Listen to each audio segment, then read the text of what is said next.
네, 오늘 하나님의 말씀은 요한복음 19장 28절 29절입니다. 오늘 말씀 제목은 신포도주를 마신 예수님입니다. 먼저 제가 이 본문을 봉독해 드리겠습니다.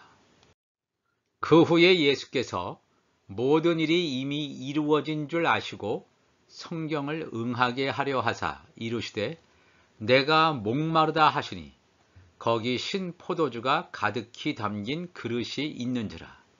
사람들이 신포도주를 적신 해면을 우슬초에 메어 예수의 입에 대니. 아멘. 오늘 시간에는 예수님께서 십자가상에서 하신 말씀들, 십자가 가상칠언 가운데서 다섯 번째 하신 말씀인 내가 목마르다 라고 하는 이 하나님의 말씀 속에 담긴 하나님의 뜻을 살펴보고자 합니다. 예수님께서는 십자가 지시기 전날부터 겟세마네 동산에서 기도하시고 유대 종교 지도자들이 보낸 사람들로부터 체포당하시고 안나스, 가야바라고 하는 대제사장들로부터의 신문을 당하시고 로마 총독 빌라도로부터의 신문, 헤롯 왕의 신문, 이런 등등을 거치면서 심신이 엄청 지치고 고통스러웠을 것입니다. 그래서 우리는 여기서 예수님께서 내가 목마르다 하시는 이 표현을 육신적인 목마름으로 생각할 때가 많이 있어 왔습니다. 그러나 사실은 내가 목마르다라고 하는 이 의미는 굉장히 영적인 의미를 담고 있습니다. 예수님께서 육신적으로 심신이 고달프고 진짜 목마르다 하는 뜻이 아니라 영적인 하나님 나라의 뜻을 가지고 있다는 것입니다. 예수님께서 목마르다고 하신 이 말씀 속에는 사망 권세를 가진 이 마귀를 멸하시는 구속사의 계시가 담겨 있다는 것입니다. 예수님께서는 죽임을 당한 데에는 여러 가지 원인들이 있습니다. 예수님께서 죽임을 당한 수많은 원인 가운데 하나가 예수님께서 눈에 보이는 찬란한 헤롯 성전, 제2성전의 파멸을 예언했다는 것도 그 한 원인일 것입니다. 마태복음 24장 1절을 보면 예수님께서 성전에서 나와서, 헤롯 성전이죠, 나와서 가실 때 제자들이 성전 건물들을 가리켜 보이려고 나오니 대답하여 이르시되 너희가 이 모든 것을 보지 못하느냐. 내가 진실로 너희에게 이르노니 돌 하나도 돌 위에 남지 않고 다 무너뜨려지리라. 예수님의 이 예언의 말씀대로 한 40년 후에 헤롯 성전은 다 완전히 무너뜨려집니다. 우리가 이 말씀을 잘 기억해야 됩니다.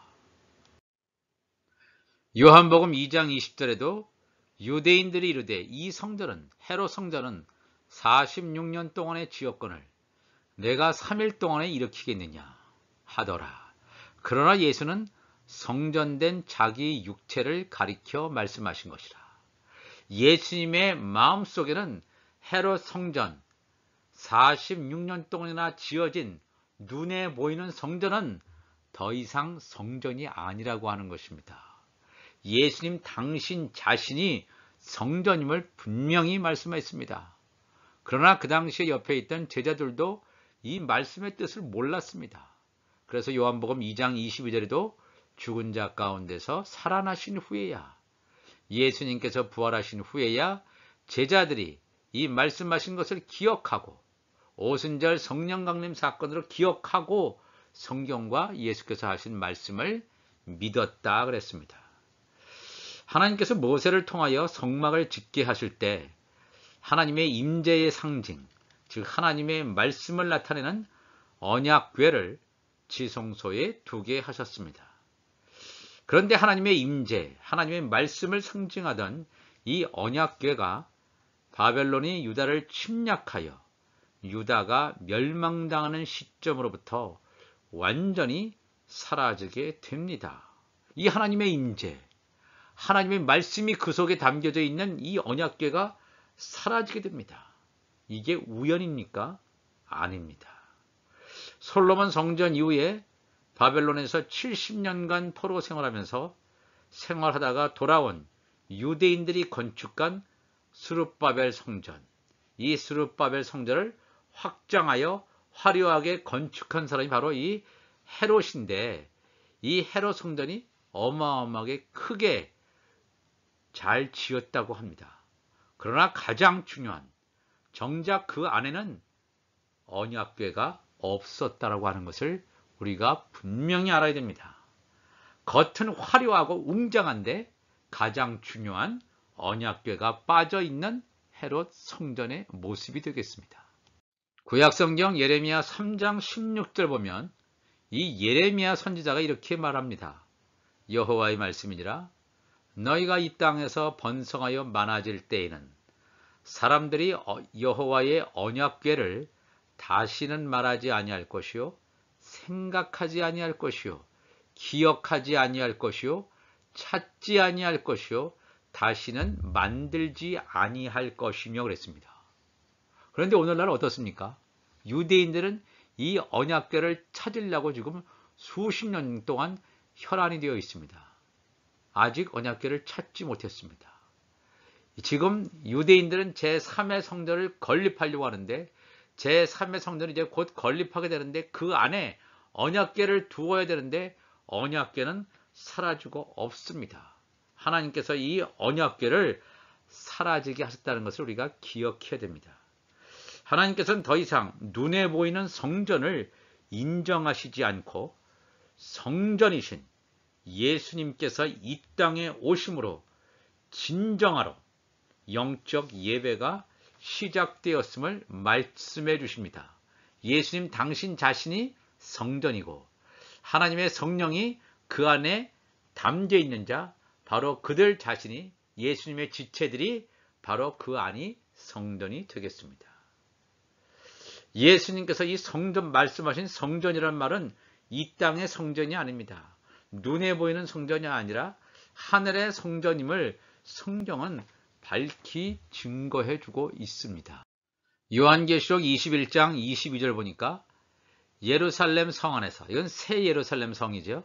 새 하늘과 새 땅이 만들어진 새 예루살렘 성 안에서 내가 성전을 보지 못하였으니 이는 주 하나님 곧 전능하신 이와 및 어린 양이 그 성전이심이라 그랬습니다. 하나님과 어린 양 예수께서 그 성전이심이라. 그 성은 해나 달의 비침이 쓸데없으니 이는 하나님의 영광이 비치고 어린 양이 그 등불이 되심이라 그랬습니다. 이 굉장히 중요한 말씀입니다. 눈에 보이는 성전의 시대는 끝났구나.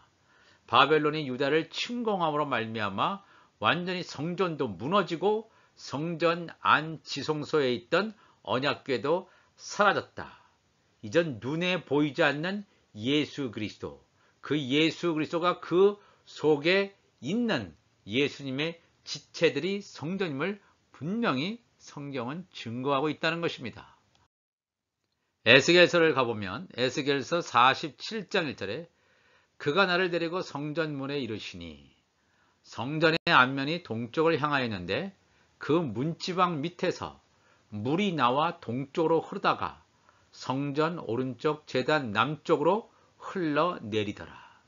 그가 또 나를 데리고 북문으로 나가서 바깥 길로 꺾여 동쪽을 향한 바깥 문에 이르시기로 본즉 물이 그 오른쪽에서 스며 나오더라. 여기서 우리가 오늘 말씀드리고자 하는 내용은, 이 에스겔 선지자를 통해서 하셔야 되는 말씀은 성전을 통해서 물이 흘러나왔다. 성전을 통해서 이 물이라고 하는 것은 바로 생명수가 되겠습니다. 이 성전이 누굽니까? 예수님을 통해서 바로 생명수가 흘러나온다는 사실입니다. 성전이신 예수님으로부터 생명수가 흘러나온다는 것입니다. 예수님께서 생명수를 이 땅에 근데 쏟아내시기 전에 먼저 예수님께서는 진노의 신포도주를 다 마셨다라는 사실을 우리가 기억을 해야 됩니다. 오늘 요한복음 19장 28절 보면 그 후에 예수께서 모든 일이 이미 이루어진 줄 아시고 성경을 응하게 하려 하사 이루시되 내가 목마르다. 이 하나님의 말씀을, 하나님의 의를 이루는 거예요. 예수님이 내가 목마르다라고 하는 십자가의 가상 7원 5번째 말씀은 하나님의 뜻을 이루는 건데, 내가 목마르다 하시니 거기 신포도주가 가득히 담긴 그릇이 있는지라. 사람들의 신포도주를 적신 해면을 우슬초에 매어 예수의 입에 대니 그랬습니다. 여기서 말하는 신포도주는 과연 무엇을 말합니까? 예수님의 육신적 갈등을 잠시라도 해결하기 위해서 신포도주를 예수님께서 마신 것이 아닙니다. 이렇게 해가 쨍쨍 내려뜨는 그곳에서 십자가에서 달려 계실 때 얼마나 육신적으로 목이 마르겠습니까? 내가 목마르다가 그런 뜻이 아니라는 걸 말씀을 드렸죠. 그랬을 때 육신적인 목마름의 해가를 위해서 신포도주를 사람들이 주었을지 모르는데, 여기서 예수님께서 신포도주를 입에 대셨다, 마셨다라는 건 뭐냐면, 이 신포도주라고 하는 것은 바로 죄와 사망의 법에 매여 있는 율법을 상징하는 것입니다. 즉 세상의 죄악의 피를 예수님이 다 마셨다라고 하는 것입니다. 이 참 놀라운 하나님의 말씀입니다. 이 땅에 있는 죄악의 피, 이 모든 것을 예수님이 다 마셨다. 그런 뜻인가? 이 말씀에 대해서 한 번 더 말씀을 보면, 예레미야 31장 29절을 가보면, 그때 그들이 말하기를 다시는 아버지가 신포도를 먹었으므로 아들들의 이가 시다 하지 아니하겠고, 신포도를 먹는 자마다 그의 이가 신 것 같이 누구나 자기의 죄악으로 말미암아 죽으리라 그랬습니다. 신포도를 먹는다는 것이 죄악 때문에 죽는 것이구나 라고 하는 것을 예레미야 선지자는 정확하게 증거해 주고 있습니다. 그러면 이 신포도주, 또 진노의 포도주, 진노의 신포도주라고 이렇게 얘기되어지는데, 이 진노의 신포도주에는 뭐가 있냐면 바리새인과 사두개인의 누룩이 있습니다. 예수님께서 말씀하죠. 바리새인과 사두개인의 누룩을 조심하라. 바리새인과 사두개인의 교훈, 저들의 가르침을 조심하라. 또한 그들의 가르침이죠. 하나님과 재물을 겸하여 섬기는 우상 숭배를 범하는 이 죄들을 가리킵니다. 하나님께서 주신 새 언약의 말씀을 제외한 모든 가르침이 바로 이 신포도주에 해당한다고 볼 수 있습니다. 이 신포도주를 먹이면 어떤 일이 벌어지냐 하면 다 멸망당합니다. 거짓 복음, 왜곡된 복음, 예수님을 전하는 것처럼 하지만 예수님을 전하는 것이 아니라 제대로 예수님의 말씀을 증거하는 것이 아니라 묵은 곡식을 증거하면 다 멸망당한다. 바로 그것이 신포도주라는 것이 되겠습니다. 더욱 놀라운 사실은 이 진노의 신포도주를 먹이는 자들이 있음을 성경은 증거해 주고 있습니다.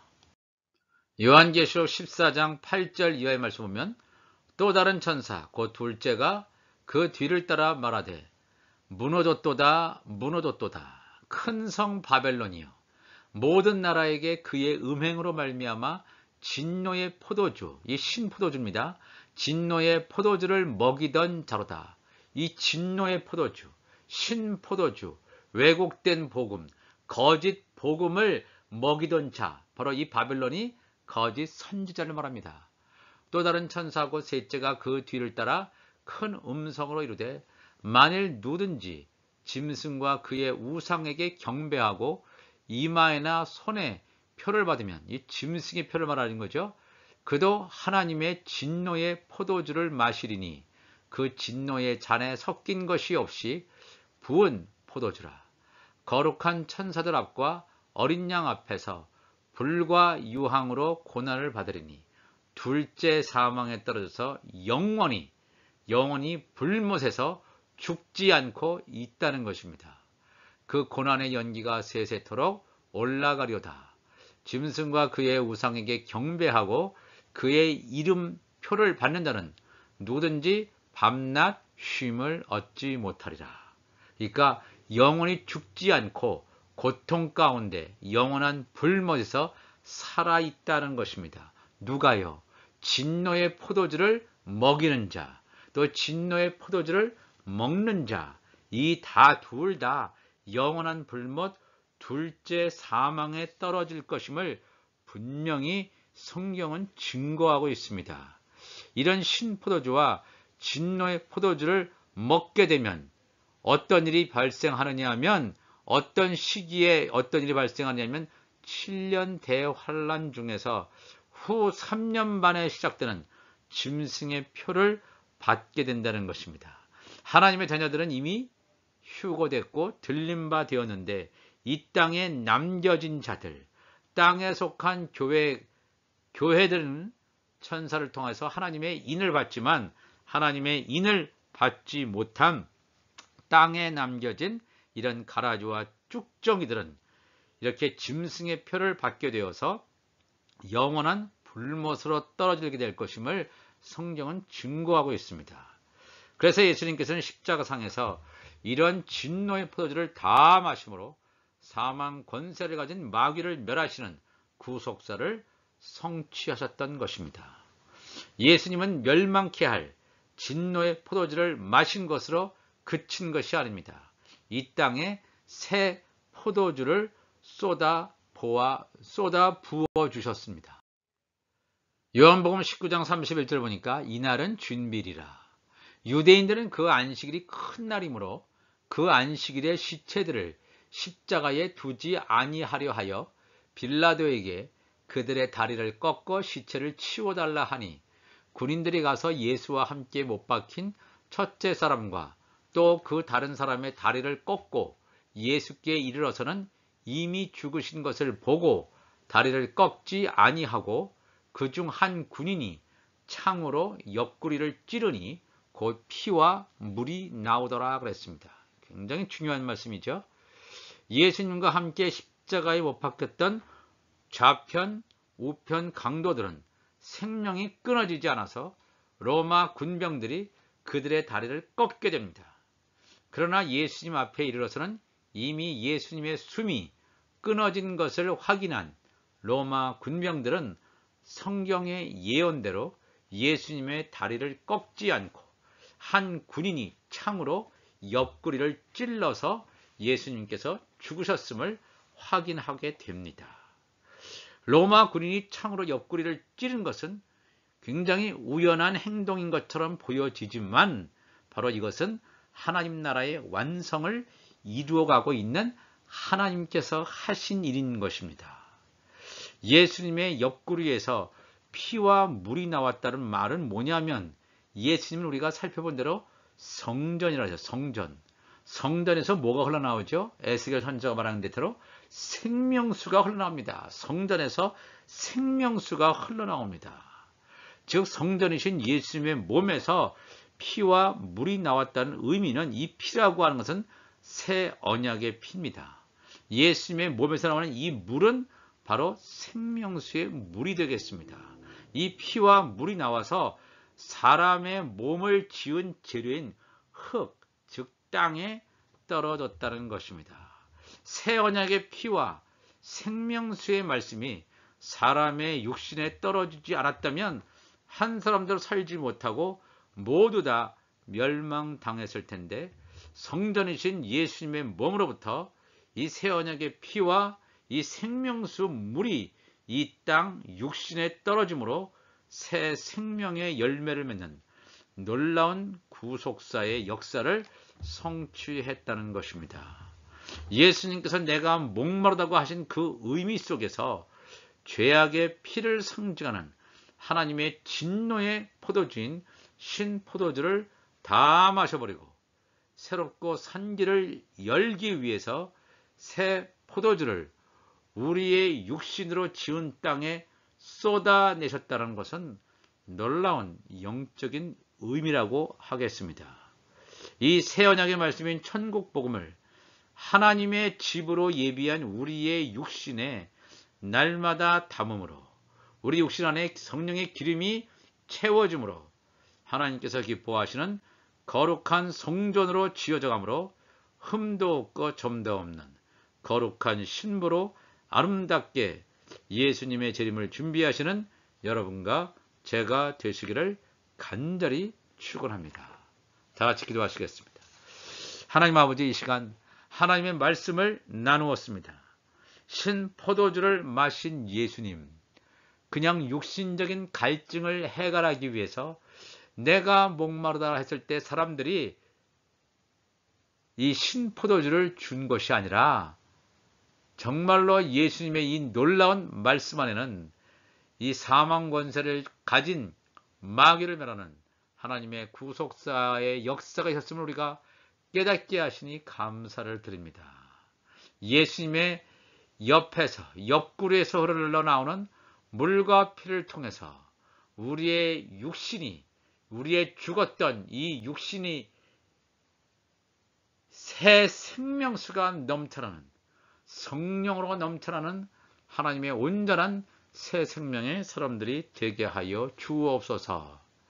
감사하며 예수님의 이름으로 기도하옵나이다. 아멘.